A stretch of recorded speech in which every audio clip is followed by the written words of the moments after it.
आज देश लौह पुरुष सरदार वल्लभ भाई पटेल को याद कर रहा है। उनकी जयंती पर दिल्ली से लेकर गुजरात के केवड़िया तक तमाम कार्यक्रमों का आयोजन किया जा रहा है। प्रधानमंत्री नरेंद्र मोदी ने कुछ देर पहले सरदार वल्लभ भाई पटेल की जयंती के मौके पर स्टैच्यू ऑफ यूनिटी पर उन्हें श्रद्धांजलि दी। वहीं दिल्ली में राष्ट्रपति द्रौपदी मुर्मू, उपराष्ट्रपति जगदीप धनखड़, अमित शाह ने पटेल चौक पे सरदार वल्लभ भाई पटेल को श्रद्धांजलि अर्पित की है। देश के लौह पुरुष के सम्मान में सबसे बड़ा आयोजन ये किया जा रहा है गुजरात के केवड़िया में, जहां राष्ट्रीय एकता परेड को पीएम मोदी ने सलामी दी। इस खास मौके पर परेड के साथ सांस्कृतिक कार्यक्रमों का भी आयोजन किया जा रहा है। इससे पहले पीएम मोदी ने देश को एकता के संकल्प की शपथ भी दिलाई। मैं सत्यनिष्ठा से शपथ लेता हूं कि मैं राष्ट्र की एकता, अखंडता और सुरक्षा को बढ़ाए रखने के लिए स्वयं को समर्पित करूंगा और अपने देशवासियों के बीच यह संदेश फैलाने का भी भरसक प्रयत्न करूंगा। मैं यह शपथ अपने देश की एकता की भावना से ले रहा हूं, जिसे सरदार पटेल उनकी दूरदर्शिता एवं कार्यों द्वारा संभव बनाया जा सका। मैं अपने देश की आंतरिक सुरक्षा सुनिश्चित करने के लिए अपना योगदान करने का भी सत्यनिष्ठा से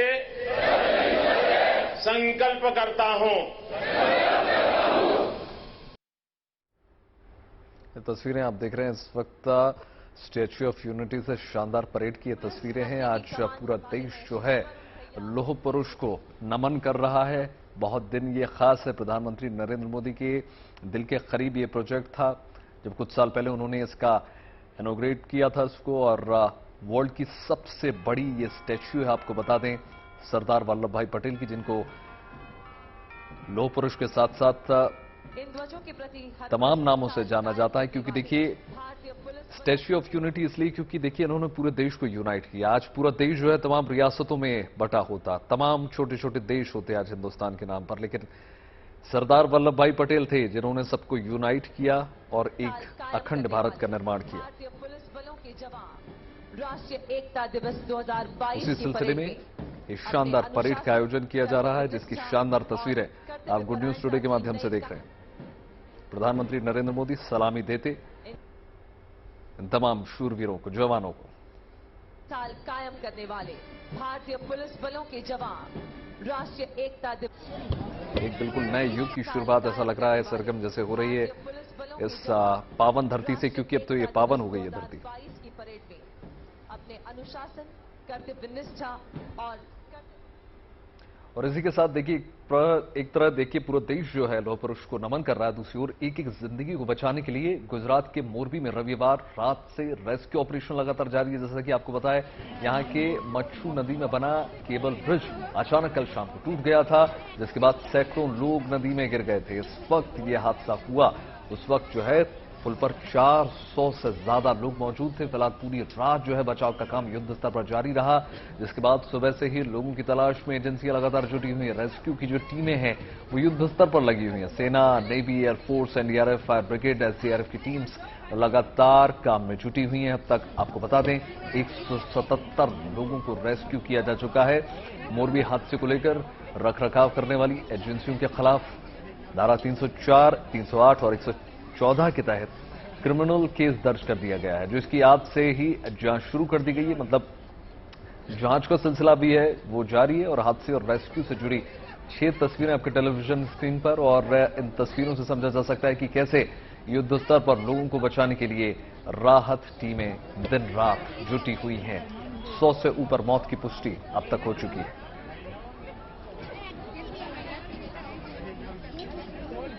तमाम तस्वीरों के माध्यम से समझने की कोशिश कीजिए कि किस प्रकार से युद्ध स्तर पर एक एक जान को बचाने के लिए हमारे शूरवीर, हमारे जवान बचाने के लिए लगे हुए।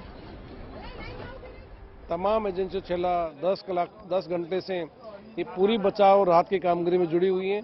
पूरी रात ये ऑपरेशन चला है और काफ़ी लोगों को निकाल करके हॉस्पिटल तक पहुंचाया गया है। तमाम हॉस्पिटलों के अंदर भी तमाम प्रकार की व्यवस्था की गई है। हमारी तमाम एम्बुलेंस स्टैंड 2 रखी गई हैं।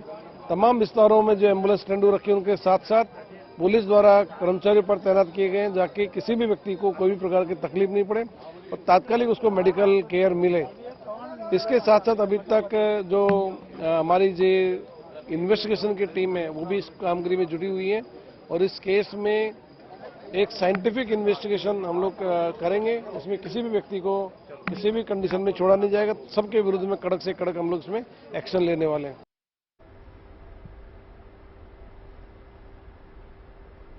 तमाम तस्वीरें आप इस वक्त देख रहे हैं टेलीविजन में, किस प्रकार से एक एक जिंदगी को बचाने के लिए एसडीआरएफ, एनडीआरएफ, नेवी और तमाम सेना के जवान जो हैं बचाने में लगातार जुटे हुए हैं। बहुत ही दुर्भाग्यपूर्ण ये हादसा हुआ जब अचानक ये पुल टूटकर भरभरा कर गिर पड़ा और ऐसी भयावह तस्वीरें निकलकर सामने आई जिसको पूरे देश ने देखा और पूरा हिंदुस्तान इसको देखकर थर्रा उठा। लेकिन हमारे जवान हैं जो लगातार जुटे हुए हैं और एक एक जान को समझते हुए हर तरीके से, हर प्रयास से जुटे हुए हैं कि कैसे सकुशल एक एक जान को बचाया जा सके। न सिर्फ उनको बाहर निकालना है बल्कि उनको जीवित बाहर निकालना।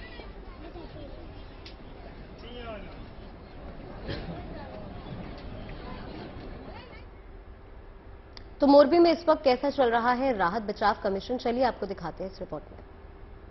देखिए, एक तो संभावना अब ये नहीं है कि पानी में कोई भी जिंदा पाया जाए, बहुत कम समय बचता है। लेकिन जो लोग गुमशुदा हैं, जो लोग मिसिंग हैं, ये कोशिश हो रही है कि शायद उन्हें निकाल लिया जाए, लोगों को अपनों के बारे में जानकारी तो मिले। मैं इसमें जिस बोट पर हूँ ये जामनगर से आई इंडियन नेवी की टीम है।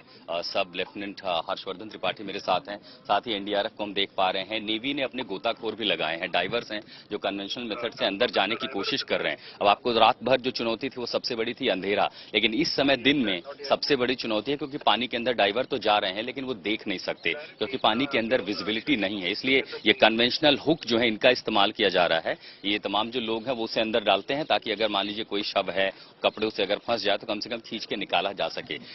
हर्षवर्धन त्रिपाठी हमारे साथ जुड़ रहे हैं। जो ऑपरेशन था ये कितना मुश्किल था और किस तरह की चुनौतियां हैं और क्या ये संभावना है किसी तरह का चमत्कार की कोई मिल सके, जीवित मिल सके? नहीं, किसी के जीवित मिलने का तो कोई भी संभावना है नहीं, क्योंकि अगर आप पानी में डूबते हैं तो 5 से 10 मिनट के अंदर ही जो बच रहे हैं लोग वही बच पाते हैं। बाकी जैसे कि लोगों के परिजन और उनके घर वाले आ रखे हैं तो उनका शव उन्हें मिल जाए इसी उम्मीद से वो काफी देर से यहाँ पर खड़े हुए हैं। अपनी ऑपरेशन कब से शुरू हुआ था और कितनी चुनौतियां थी रात भर में? ये हमारा ऑपरेशन रात 2 बजे से शुरू है और हमारी वेरियस टीम्स यहाँ पे बांटी गई है और एक एक करके हम यहाँ पे कन्वेंशनल मेथड जो आपने अभी दिखाया हुक से, उससे ही कोशिश कर रहे हैं कि हमें कुछ जो लोग मिसिंग है उनका कुछ ट्रेस में। डाइवर्स भेजे थे अंदर, क्या वो देखने में कुछ सक्षम है अंदर? विजिबिलिटी बहुत कम है क्योंकि पानी बहुत पोल्यूटेड है और बेसिकली डाइवर अभी क्रेन के हुक को फंसाएंगे और वो जो टूटा हुआ ब्रिज है उसको लिफ्ट करने का काम। तस्वीर दिखाते हैं हम, चूंकि ठीक नदी के ऊपर हैं और ये जो हिस्सा काफी सारा हिस्सा टूटा हुआ है, चूंकि हो सकता है संभवतः अगर उसका हिस्सा भी नीचे है तो उसके नीचे दबे हों, लेकिन चूंकि अब जो डेथ टोल है, मरने वालों की संख्या है वो पहले से काफी ज्यादा और गुमशुदा लोगों की टैली से वो मेल खाती है। अब क्रेन मंगाई गई है जिससे बड़ा सा जो हिस्सा है उसे ऊपर उठा लिया जाएगा। एक बार वहां से हट जाता है तो ये पूरा एरिया खाली हो जाएगा, पर्सनल्स के लिए और एक्सेसिबल हो जाएगा ताकि वो वहां पे जाकर के डाइव कर सकें, क्योंकि अभी अगर कहीं पर कोई हिस्सा बचा हुआ है तो वहां उसके नीचे देख पाना मुश्किल है। रात को मैं आपको बताऊं जब एक एक टुकड़े हटाए जा रहे थे और जैसे क्रेन उसे पुल करती थी फिर उसे लेजर के जरिए काटा जाता था, आग लगा करके उसे जलाया जाता था और एक एक हिस्सों को काटा जा रहा था। जैसे एक हिस्सा निकलता था उसके नीचे से शव निकलते थे। सबसे ज्यादा संभावना मरने वालों की किनकी है और वो क्यों है? बेसिकली आप देखेंगे तो एज ग्रुप जिनको स्विमिंग नहीं आती है उनका इस ब्रिज के नीचे दब जाना ज्यादा वल्नरेबल। आपने जो शव निकाले रात में उसमें सबसे ज्यादा कौन थे? उसमें बच्चे ही थे काफी और आई थिंक 1 या 2 महिलाएं थी। तो अपनी आंख के सामने जब मैंने 2 शव रात को निकलते हुए देखे थे, रोंगटे खड़े हो गए थे। वो बहुत मार्मिक दृश्य था। 8 साल 9 साल के बच्चे थे। भीड़ जब ज्यादा थी, महिलाएं थी, बहुत सारे लोगों की हमने तस्वीरें देखी कि वो गोता लगाने के बाद, तैरने के बाद निकल गए। कुछ लोग जो तारों के सहारे लटके हुए थे उनको भी निकालने में कामयाबी मिली। जो स्थानीय लोग थे, मजदूर काम कर रहे थे, उन्होंने उनको वहां से निकाल लिया। मुश्किल तब हुई जिनको तैरना नहीं आता था। जो लोग बीच के हिस्से में रहे, आप ये समझिए कि लगभग 200 से ज्यादा मीटर का हिस्सा है।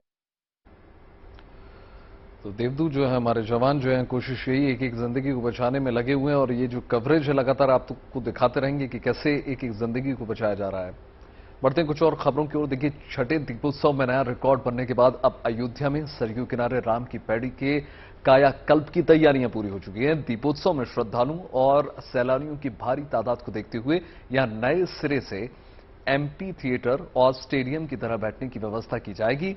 साथ ही साथ और भी कई तरह के कदम उठाए जाएंगे ताकि आने वाले वर्षों में यहां होने वाले जो कार्यक्रम है उनमें सुविधा जो है और बढ़ जाए।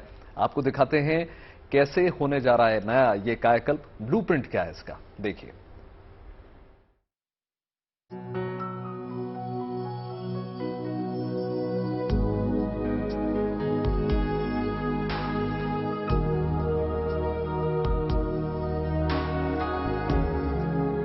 रामनगरी अयोध्या में ये तस्वीरें सरयू किनारे राम की पैड़ी की है।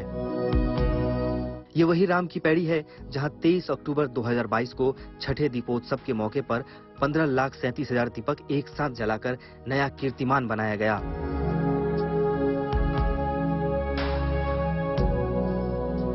सरयू तट पर राम की पैड़ी का विस्तार होने वाला है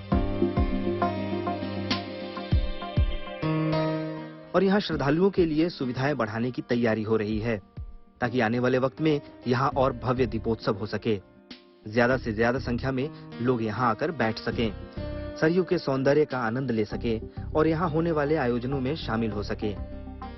आप देख रहे हैं कि दीपोत्सव का जो त्यौहार है अयोध्या के रूप में एक विशिष्ट रूप से मनाया जा रहा है और इसको अंतर्राष्ट्रीय स्तर पर पहचान मिली है। इसलिए हम लोग चाह रहे हैं कि वहाँ पे कैपेसिटी हमारी बढ़े और क्षमता हमारी बढ़े वहाँ पे। तो वहाँ जो हमारे पास जो स्लोप है वहाँ पे हम लोग सीढ़ियाँ बनाना चाह रहे हैं स्टेडियम की तरह, एम्पी थिएटर की तरह।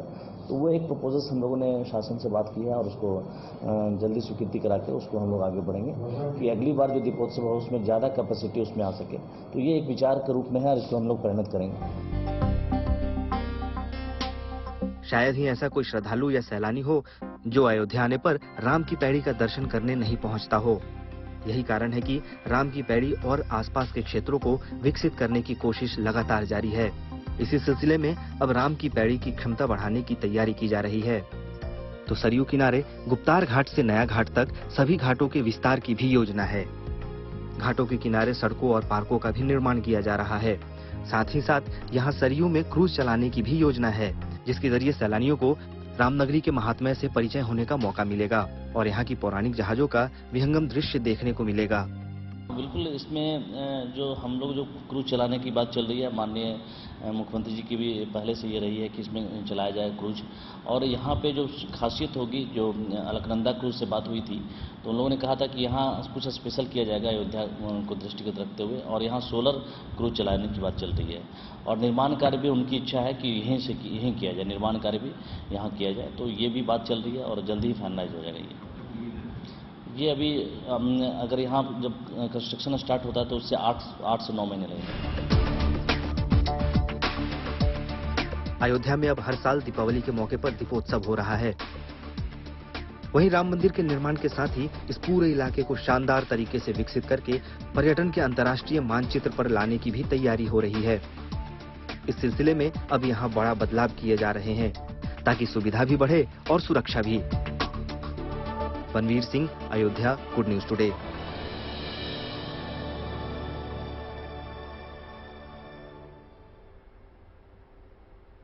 आए दिन आप देखते होंगे कि भगवान की मूर्तियां सड़क या फिर पेड़ के किनारे इधर उधर पड़ी मिलती हैं, लेकिन कोई इस पर ध्यान नहीं देता। लेकिन यूपी की राजधानी लखनऊ में एक शख्स नगर निगम के साथ मिलकर इन मूर्तियों को इकट्ठा कर उनके विसर्जन का काम पिछले 12 सालों से कर रहा है। देखिए इस रिपोर्ट।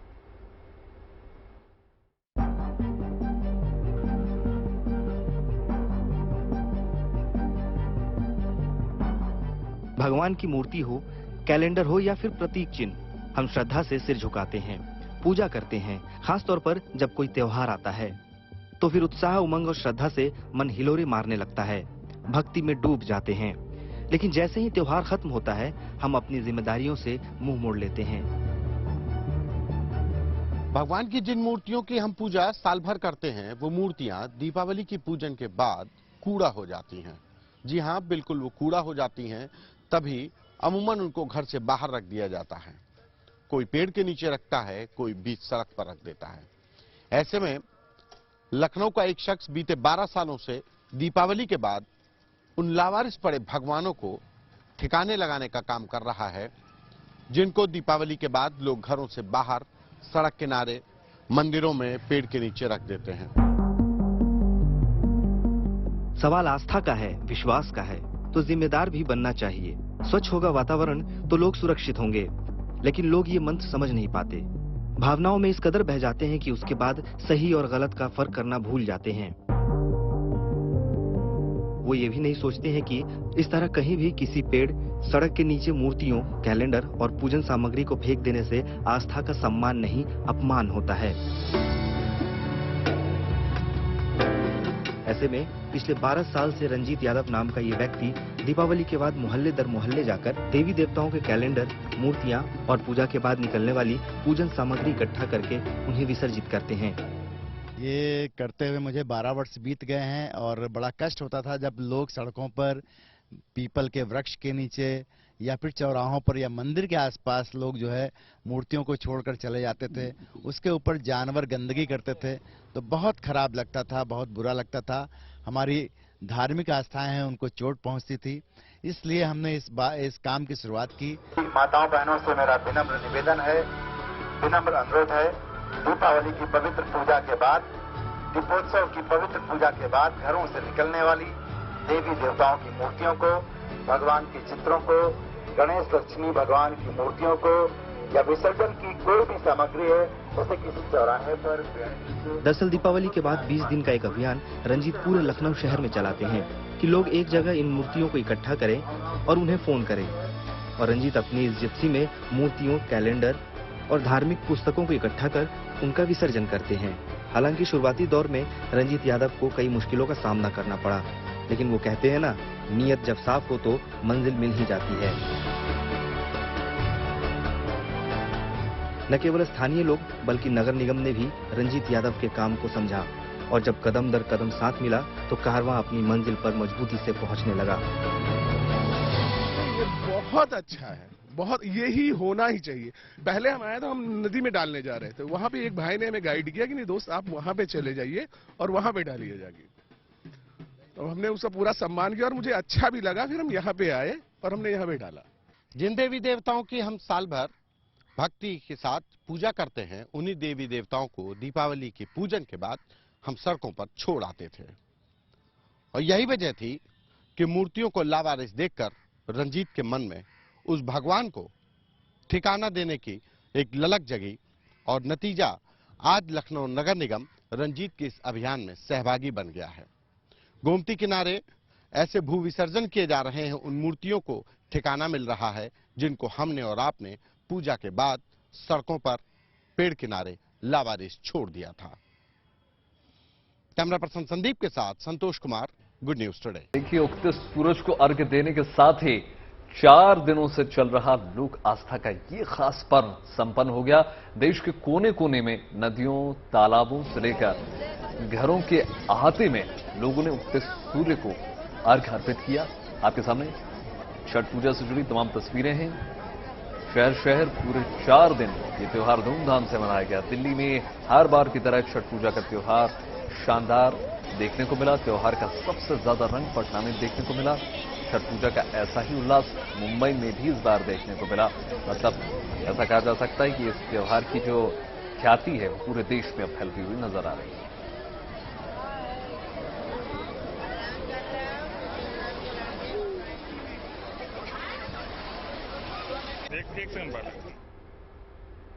देखिए, देश नहीं विदेशों में भी छठ पर्व की जो धूम है वो रही है।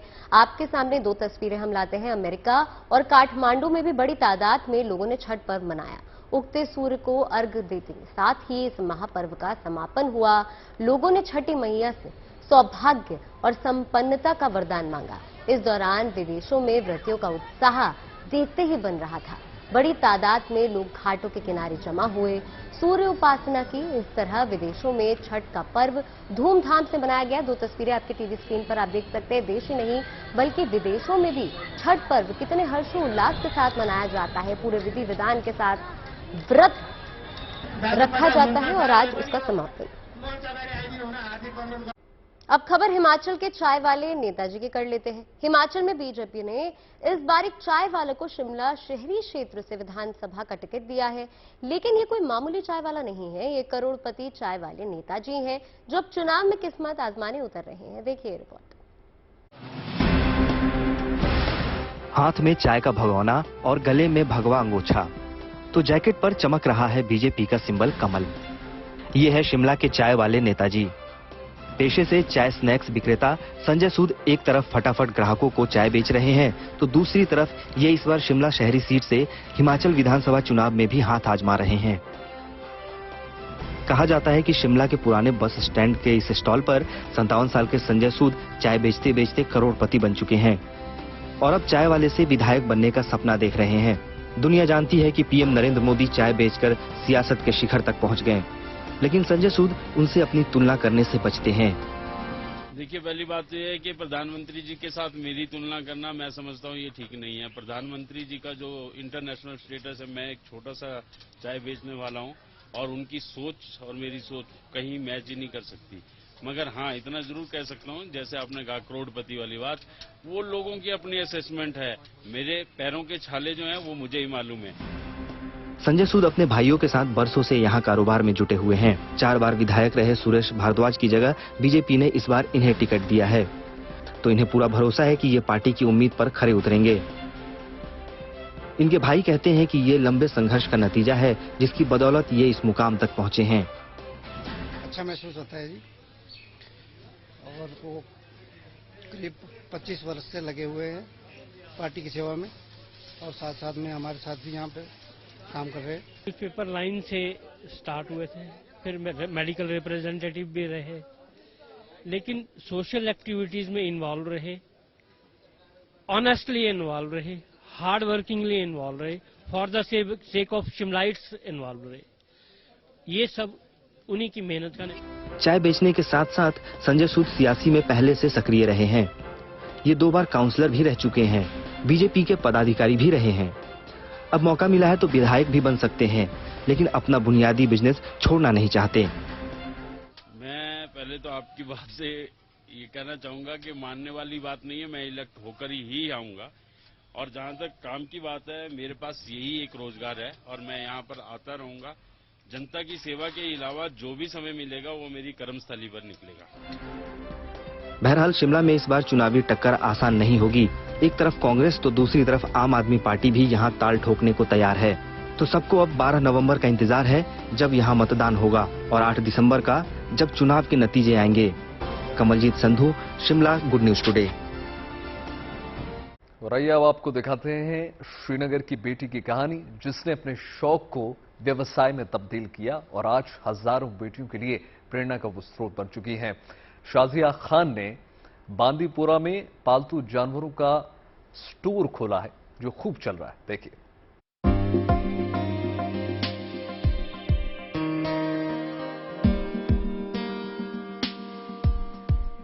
कछुआ उसका दोस्त है, चूहा उसका यार, और बिल्ली मौसी से करती है वो बेहद प्यार।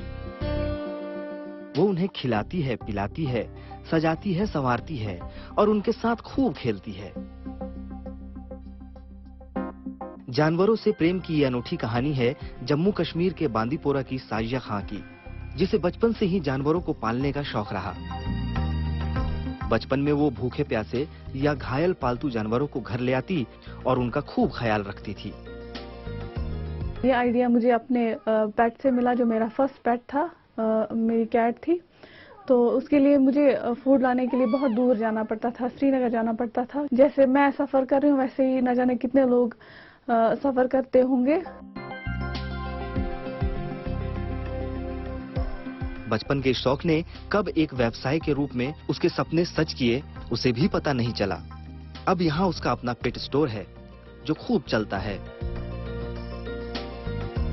कश्मीर में आज जॉबलेस लोगों के लिए, खास तौर से लड़कियों के लिए शाजिया एक प्रेरणा बन गई है।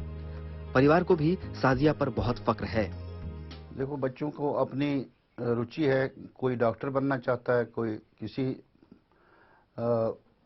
किसी फील्ड में जाना चाहता है, वो बच्चे की मर्जी है। उसके बाद में बच्चा जिस फील्ड में जाना चाहे उसमें माँ बाप को उसमें उसकी हिमायत करनी चाहिए। ये शॉप है, it's the first shop in the Bandipora district. ये सबसे पहली बार हुआ है कि बांडीपुरा में कोई पेट शॉप खुला है और वो भी एक फीमेल लीड कर रही है। अपने शौक को व्यवसाय बनाकर शाजिया आज दूसरों के लिए सीख बन गई है। बांदीपुरा के लोगों के लिए शाजिया का पेट स्टोर अब पशु प्रेम का नया ट्रेंड गढ़ रहा है। Ashraf Bani, Bandipora, good news today. IIT BHU ने ऑन बोर्ड चार्जर की तकनीक को विकसित किया है। इसके बाद इलेक्ट्रिक वाहनों की कीमतें भी आधी हो जाएंगी। बताया जा रहा है कि इसके निर्माण के बाद इसके मॉडर्नाइजेशन और बिजनेस के प्रोग्रेस पर काम चल रहा है। देखिए रिपोर्ट।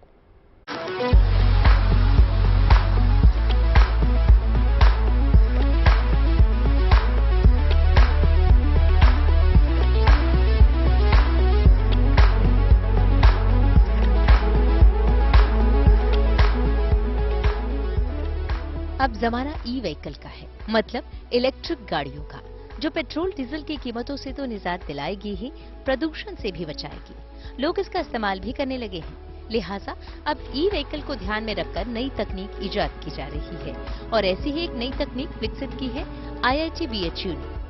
IIT BHU ने बनाया है ऑन बोर्ड चार्जर। इसके जरिए सोलर के अलावा ग्रिड से भी ई वाहन चार्ज हो सकेगा। इस चार्जिंग तकनीक को विकसित किया है IIT BHU के इलेक्ट्रिक इंजीनियरिंग विभाग के मुख्य परियोजना अन्वेषक और विभाग के वैज्ञानिक डॉक्टर राजीव कुमार सिंह ने। उनके मुताबिक इस नई तरह की चार्जिंग तकनीक में चार्जिंग के लिए इनपुट सोलर पैनल और ग्रिड दोनों से लिया गया है। हालांकि ये ज्यादा पावर सोलर पैनल से लेगा और जरूरत पड़ने पर ग्रिड के पावर का इस्तेमाल होगा। इलेक्ट्रिकल व्हीकल को चार्ज करने के लिए हमने इनपुट सोलर पैनल से और ग्रिड से दोनों से लिया है और एक ऐसा नई technology power electronics base develop किया है जिसमें कि जो मैक्सिमम पावर होगा वो सोलर पैनल से हम लेंगे इनपुट साइड में, और अगर हमें जरूरत पड़ेगी तभी हम ग्रिड पावर को यूज करेंगे। इस चार्जिंग तकनीक की खासियत ये है कि ई वाहन को चार्ज करने के लिए उनकी मशीन खुद ही ऑटोमेटिक चुनाव कर लेगी कि बैटरी चार्ज सोलर पैनल से करनी है या फिर ग्रिड की बिजली से। यहाँ पे ये मशीन एक्चुअली ई रिक्शा के बैटरी चार्जिंग के लिए यूज हो रही है। यहाँ पे चाहे तो ग्रिड से जो पावर अवेलेबल है उससे चार्जिंग हो सकती है या फिर जो पीवी पैनल है सोलर एनर्जी उसके थ्रू चार्जिंग कर सकते हैं। दोनों ही ये मशीन ऑप्टिमली अपने आप सेलेक्ट कर लेगी जो भी पावर अवेलेबल होगा उसके हिसाब से कैसे चार्जिंग करनी है। इस चार्जिंग तकनीक को पूरी तरह से अमल में लाने में 2 साल लगे। इस रिसर्च और प्रोजेक्ट को पूरा करने में लगी टीम को अब उस दिन का इंतजार है जब ये तकनीक लोगों के बीच पहुंचेगी और लोग इसका फायदा उठा सकेंगे। Roshan Jaiswal, Varanasi, good news today. और अब आपके काम की खबर आपको बता दें। देखिए, गूगल वर्तमान में अपने यूजर्स को 15 जीबी तक का फ्री स्टोरेज की सुविधा देता है, जो जल्द ही 1 टीबी में तब्दील होने जा रहा है। जी हाँ, 1000 जीबी। दरअसल गूगल ने हाल में एक ब्लॉग को पोस्ट किया और बताया कि कंपनी जो है जल्द ही अपने यूजर्स को 15 जीबी की जगह 1 टीबी का स्टोरेज देने जा रही है, वो भी मुफ्त।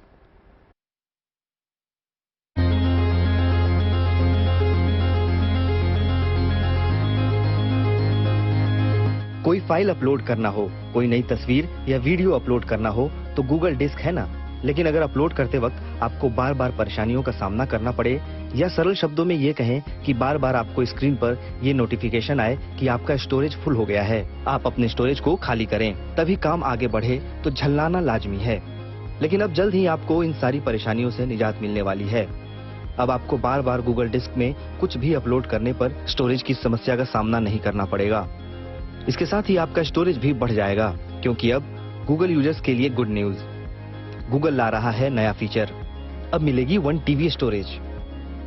ये सुनकर आपके चेहरे भी खिल गए होंगे। दरअसल गूगल वर्तमान में अपने यूजर्स को 15 जीबी तक की फ्री स्टोरेज सुविधा देता है, जो जल्द ही 1 टीबी तक बढ़ने जा रहा है। गूगल इसके लिए जल्द ही वर्क स्पेस के लिए नया फीचर को जारी करेगी, जो वर्क स्पेस इंडिविजुअल पर काम करेंगे। ये यूजर्स को बेहतर इंटरनेट एक्सपीरियंस देंगे, बल्कि इससे यूजर्स को कस्टमाइज ईमेल अपडेट करने का मौका मिलेगा। गूगल के नए फीचर्स के तहत यूजर्स को स्टोरेज कैपेसिटी भी बढ़ाने का मौका मिलेगा। इससे यूजर्स को अपने स्टोरेज को इंटरनेट पर स्टोर करने में ज्यादा सहूलियत मिलेगी। इसके बारे में गूगल ने अपने ब्लॉग स्पॉट में जानकारी शेयर की है। गूगल ने अपने ब्लॉग स्पॉट में कहा है कि जल्द ही Google Workspace individuals account के अंदर 1 टीबी की अलाउड स्टोरेज मिलेगी। इसके लिए ज्यादा कुछ करने की जरूरत नहीं होगी, बल्कि ऑटोमेटिक स्टोरेज अपग्रेड हो जाएगी। मौजूदा समय में जीमेल यूजर्स को 15 जीबी इंटरनेट डाटा मिलता है, जबकि अपग्रेड होने पर 1 टीबी तक स्टोरेज मिलेगी। इस अपडेट के आने के बाद जीमेल और ड्राइव में स्टोरेज खाली करने की समस्या से छुटकारा मिल जाएगा। गूगल पर 15 जीबी स्टोरेज से 1 टीबी में अपग्रेड करने के लिए आपको ज्यादा कुछ करने की जरूरत नहीं है। गूगल स्वयं ही सभी गूगल वर्कप्लेस अकाउंट में अपग्रेड कर देगा, जिसके बाद आप इस सुविधा का लाभ उठा सकेंगे। साथ ही इसके लिए आपको कोई अतिरिक्त शुल्क भी नहीं देनी होगी। Bureau report, good news today.